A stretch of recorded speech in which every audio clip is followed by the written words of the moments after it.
Hi hello viewers, this is Raj. Welcome to Raj Kontham reviews. మీకు నా video నచ్చినట్లయితే like చేయండి, షేర్ చేయండి, సబ్స్క్రైబ్ చేయండి, కామెంట్ చేయడం మర్చిపోవద్దు. Thank you. Bigg Boss show start అయిపోతుంది. మన రివ్యూవర్స్ కూడా చాలా ఎంగేజింగ్గా ఉన్నారు. ఎప్పుడెప్పుడు రివ్యూ చెప్పేద్దామా అని. నేను ముఖ్యంగా ఈ వీడియోలో నలుగురు రివ్యూవర్స్ జనాలను ఎలా డైవర్ట్ చేస్తున్నారో వాళ్ళ గురించి చెప్పాలనుకుంటున్నాను. మొదటగా మన పెద్దన్న ఆదిరెడ్డి గారు. ఈయన 1 గంట రివ్యూని 4 గంటలు చెప్తారు. ఇది ఏమైనా భారతమా లేదా భాగవతమా?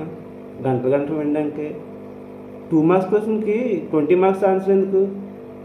2 మార్క్స్కి 2 మార్క్స్ రాస్తే సరిపోద్ది కదా.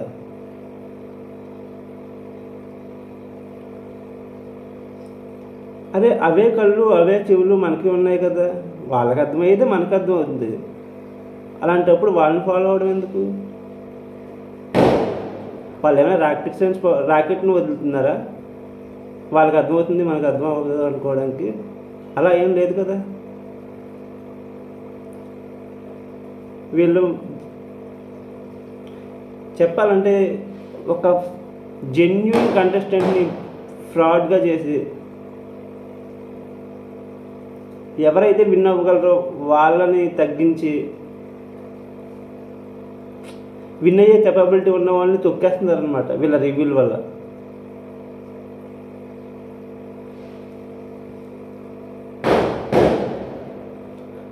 పూర్తిగా చదివితే పీజీ కూడా చదివి ఉండరు. వీళ్ళని మనం ఎందుకు ఫాలో అవ్వడం? ఒక genuine contestant Bigg Boss win అవ్వాలంటే ఇలాంటి రివ్యూవర్స్ని ఫాలో అవ్వడం మంచి పద్ధతి కాదు. అలాగే ఇంకో వ్యక్తి మహిదర్ భాయ్. ఇతను ఎంత వర్స్ట్ క్యారెక్టర్ అంటే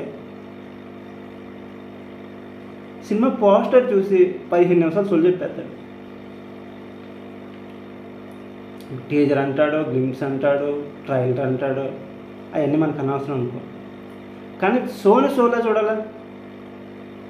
బిగ్ బాస్ అనేది ఒక షోలో చూడాలి, అంతేగాని పర్సనల్గా టార్గెట్ చేయకూడదు. మొన్న పల్లవి ప్రశాంత్ని ఎంత నెగిటివ్ టార్చర్ చేశాడు. షో అయిపోయినా కూడా నెగిటివ్ రివ్యూస్ చెప్తూనే ఉన్నాడు.